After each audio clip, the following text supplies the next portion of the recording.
What's up, wrestling fans? Ratt, man, Rich Fulmer, and this is your Ratt Report.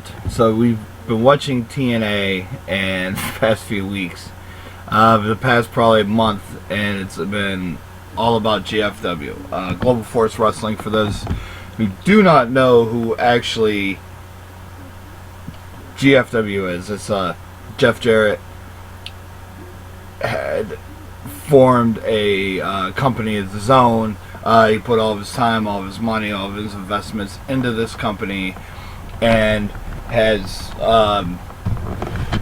been going across the country, been going all over the world. We've seen him in New Japan, we've seen him in AAA, and now we see him in the U.S.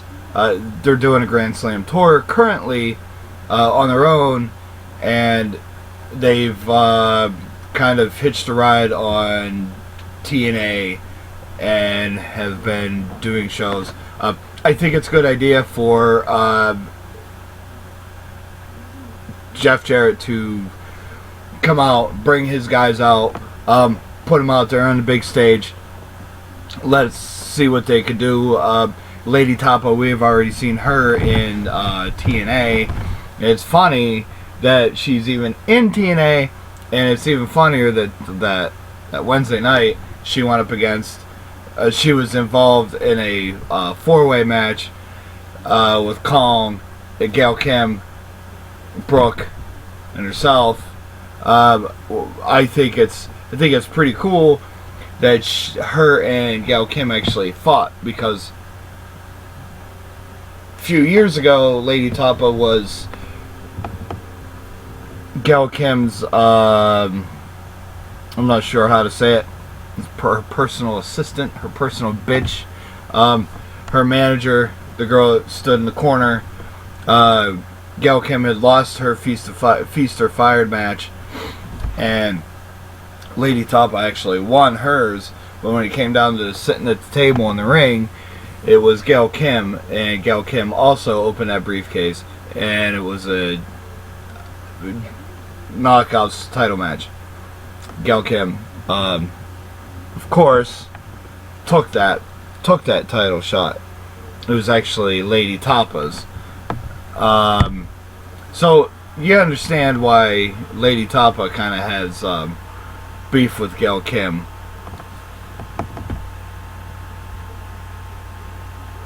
I understand it. I would have beef with her too, but now we see her. She come back, part of GFW, and a lot more opportunities for her to do things on her own, and kind of gives her more of a chance to shine. And Wednesday night, we've been following it over the past few weeks. They've been setting up for a hostile takeover and lethal lockdown, which is winner takes all. I mean, Dixie threw it out there. It was risky. You see, Eric Young has jumped ship to GFW, and technically, if you want to be, Magnus has been on GFW, Bobby Roode has been on GFW, James Storm has been on GFW. Let's see where this goes.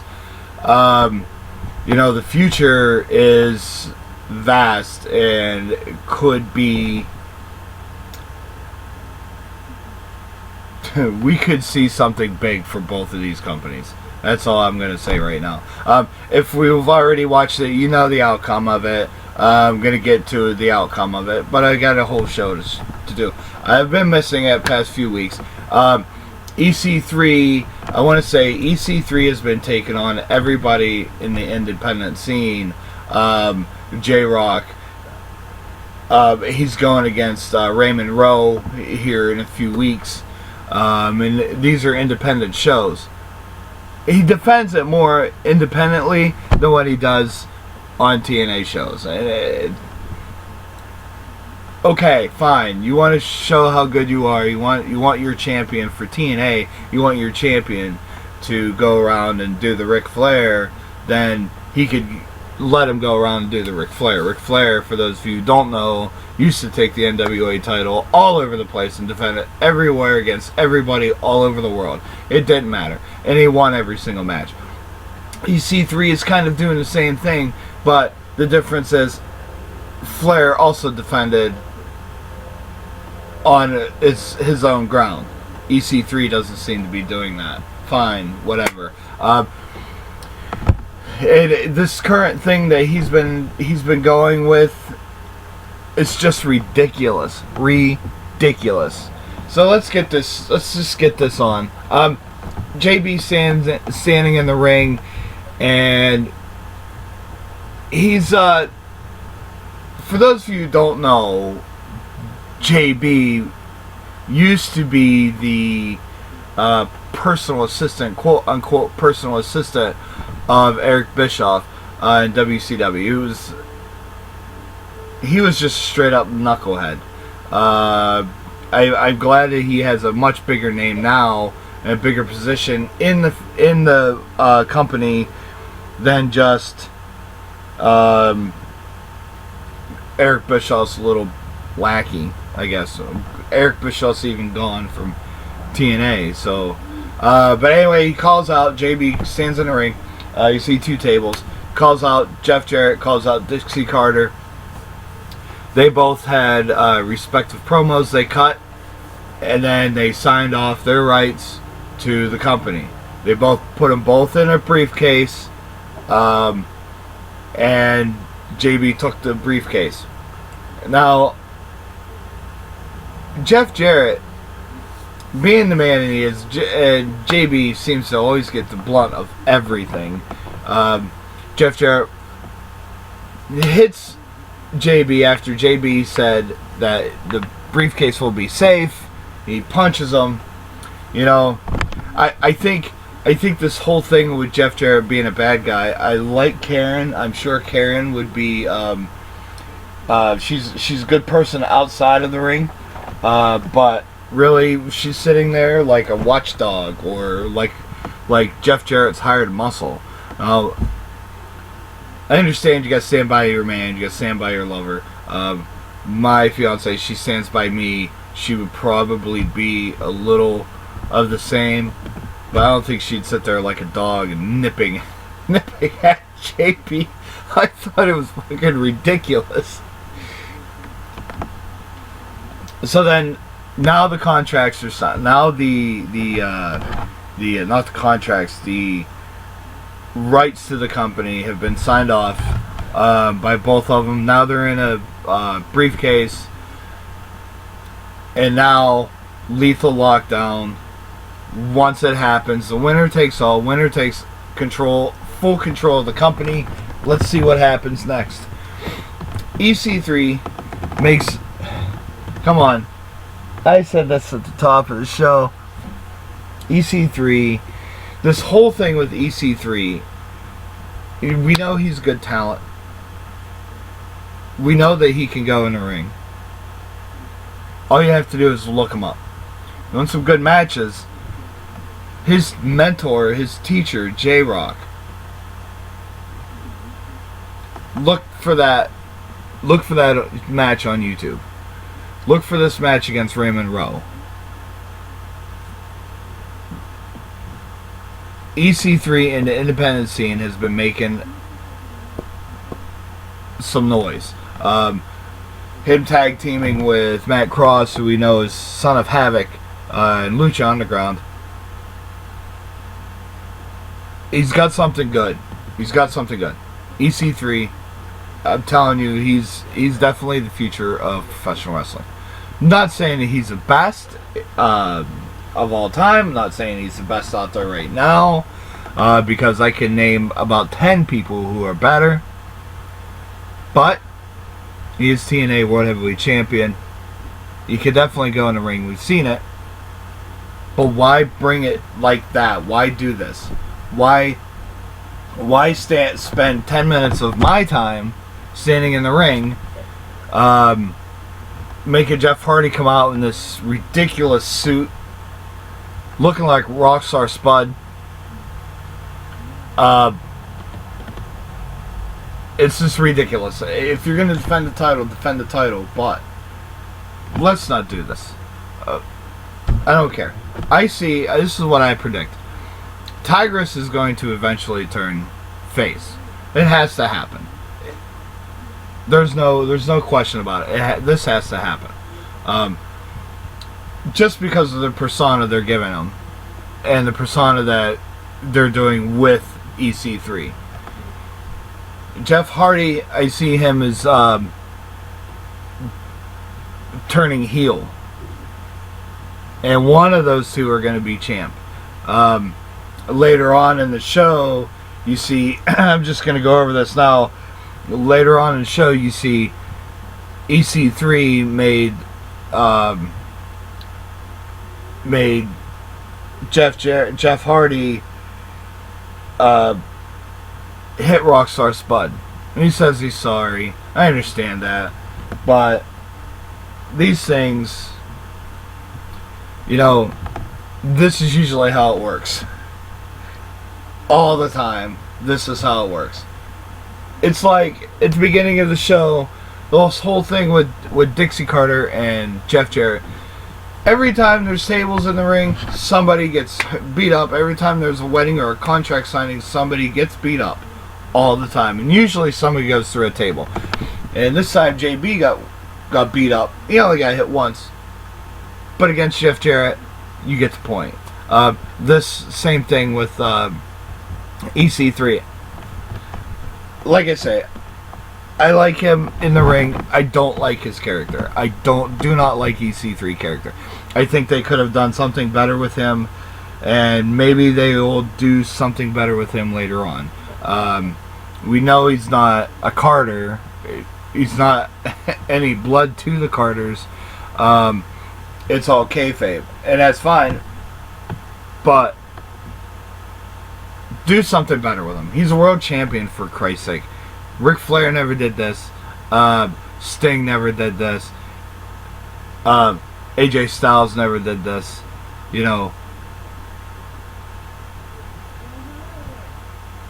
They could do something better, I think. Abyss versus Mahabali Shera. I can't wait for Mahabali Shera and James Storm to actually go toe to toe. I was hoping it would be tonight on this show, but it wasn't. Shera comes out. Abyss comes out first. I missed the Abyss music. I really I miss that. I don't like the Revolution thing. It's a good concept, but it's dry. It's dry and not really going anywhere. I think they just threw their guys that they weren't doing anything with into a group and said, there you go. Try to make something of it. And didn't give them any creation or anything. Just let them go. And this could usually work out, but the chemistry of the group just doesn't work for them to do this. Shera comes out and he's doing his little dance thing that he does where he crosses his arms and he wiggles and lifts up his fingers, and you see he had Bigfoot doing it in the audience. Bigfoot, I think Bigfoot is actually a Wookiee. To be honest, come on, let's think about it. We don't ever see him, and the Wookiee homeworld was attacked by the Empire. So why not? It makes sense, right? Anyway, this was a pretty good match back and forth. James Storm comes out, tries to interfere. Is it me, or is Abyss seem to be stiff in the ring? I think he's become stiff in the ring. He's been around for a long time, many years. Before TNA, I watched him in Puerto Rico in International World Class Championship Wrestling, and he had a lot of good moves. He had a really good move set then, and in TNA. But now he just seems to be stiff. Could be me. it could just be me. James Storm comes out, inadvertently hits Abyss. Abyss inadvertently hits James Storm, and Shira wins. He hits him with that big move he has. It's like the Red Sky from Crimson. Same kind of move. Sit down power bomb. It was good. Good match. I look for bigger things to come of Shira, even though I hope that these big things are not more of him dancing. Just because I like Shira. I think he's got really good talent. You can find him all over the internet. He's good talent. Let's just hope that TNA capitalizes on the good talent and doesn't ruin him. Let's just say that. Earl Hebner is being inducted into the Hall of Fame. Great job. Great job, Earl Hebner. Good job, TNA. He deserves it. Even though he did the Montreal screw job, he's still been a good referee. The Montreal screw job was a big deal, and when I went to TNA in Elmira a few years ago, he took off his shirt and said, "Damn right I did," and it was a referee shirt. It said, "Damn right I did," and he yelled it, "Damn right I did." He took money to the Montreal screw job. Bret Hart versus Shawn Michaels. Shawn Michaels puts Bret in the sharpshooter. Bret starts reversing it. Gets trips Shawn down and starts to work his way through the hold to reverse it and put the sharpshooter on Shawn Michaels. Vince McMahon tells Hebner to ring the bell. The bell rings. Shawn Michaels wins the title. We all know from there what happens.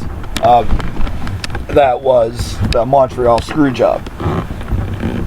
And now Earl Hebner is going to be inducted into the TNA Hall of Fame. Not because of that.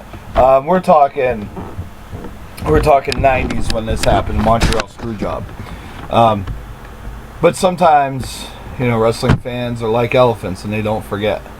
Knockouts Championship, TNA Knockouts Championship, Lady Tampa versus Kong versus Gail Kim versus TNA World Champion, TNA Knockouts Champion, Brooke Adams, Brooke Tessmacher.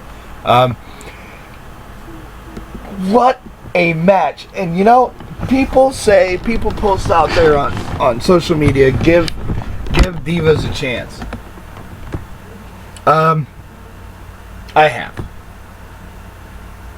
And I'd rather put a cigarette out in my eyeball than watch anything WWE. But I would rather bathe in a pile of horse shit than watch any of the divas do anything. I've given them chances. NXT's coming up. They have some good ones. But they're not the Knockouts. I'm sorry. Stardom, great talent. Shimmer, great talent. Shine, great talent. NWA, great talent in all of their territories as far as females go. Great.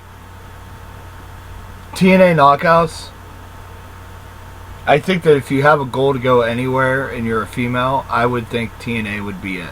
Just because, and this match was a great example of why the Knockouts are the most dominant in mainstream female wrestling.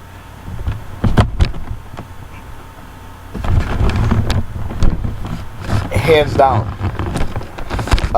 They've Kong. I've never seen Kong jump off of anything. I never seen her fly.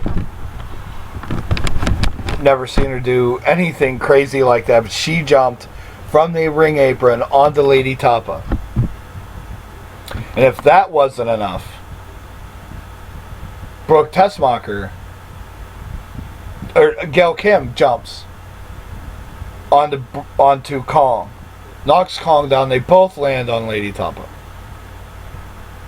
And if that's not enough, Brooke climbs the ropes and jumps down and lands on Gail Kim. So now they're all outside.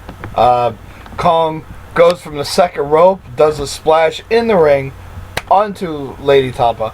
This match has amazement written all over it. From bell to bell, this match was one of the best matches of the night besides Lethal Lockdown. Better than anyone. This is the best knockouts match that I've seen all year. And that says a lot. You see them smashing each other in the head with chairs and putting each other through tables, kicking the shit out of each other on a weekly basis. But tonight, on this night, some of the greatest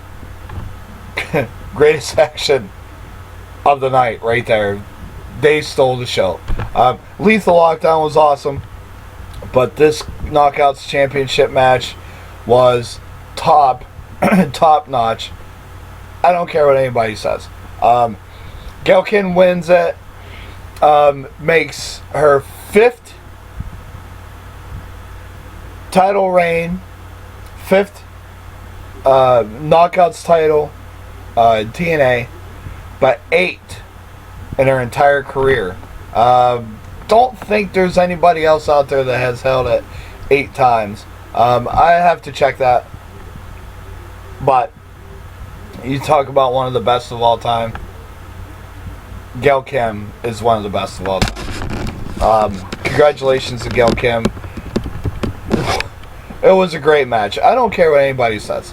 It was a great match. So, next week, Rockstar Spud has a shot at EC3 for the World Heavyweight title. Jeff says, you can beat him, or he can beat you. So Jeff Hardy is going to be forced to interfere in this match, and I think that because the punch hitting that Rockstar Spud, I think, is already the start of the fall of Jeff Hardy.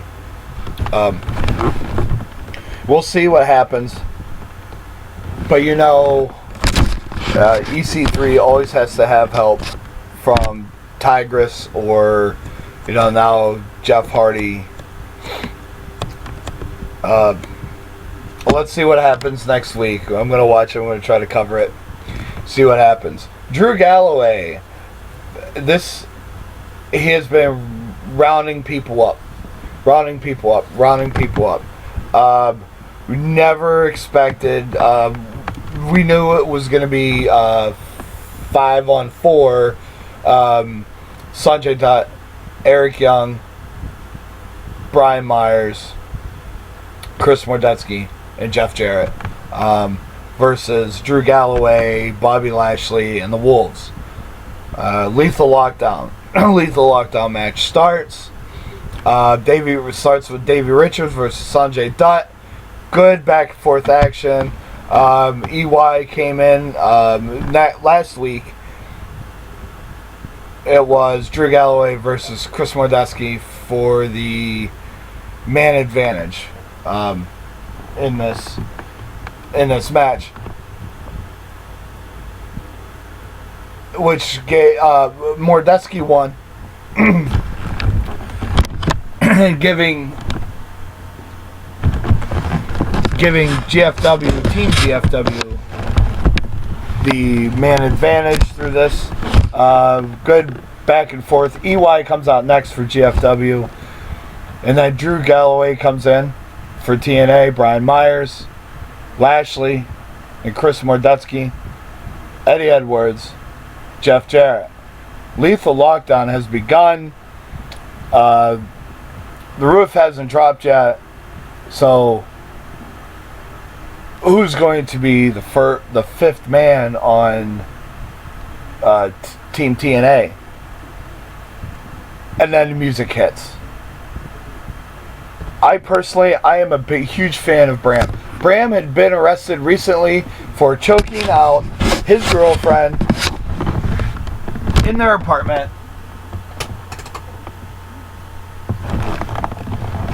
And he had been released. He had been bailed out. And I wasn't sure if we would see Bram again, because, and I understand the tapings and everything, the tapings timeline, you can live forever in tapings, but now let's see what happens. He was kind of, I screamed, Bram! Bram! I was so happy to see Bram come out. And then the top dropped. The roof is now down. Lethal Lockdown has begun. All the weapons hanging off are legal. All of them were used. Drew Galloway hits the Future Shock DDT on Brian Myers and pins him, wins. And I want to point out, TNA wins. Global Force Wrestling, Jeff Jarrett, no more. What's going to happen next? Because Bobby Roode has the GF title. GFW King of the Mountain title. That could be the thing that TNA's belt. It's TNA's title technically. Let's hope that this is going to be a mid-card title. Jeff Jarrett's also being inducted into the TNA Hall of Fame in October. It's already been announced. It's already set in stone. But I want to point out, Drew got the win. Drew Galloway got the win. But Bram deserves the credit for being the equalizer. He kind of standoffish the entire time.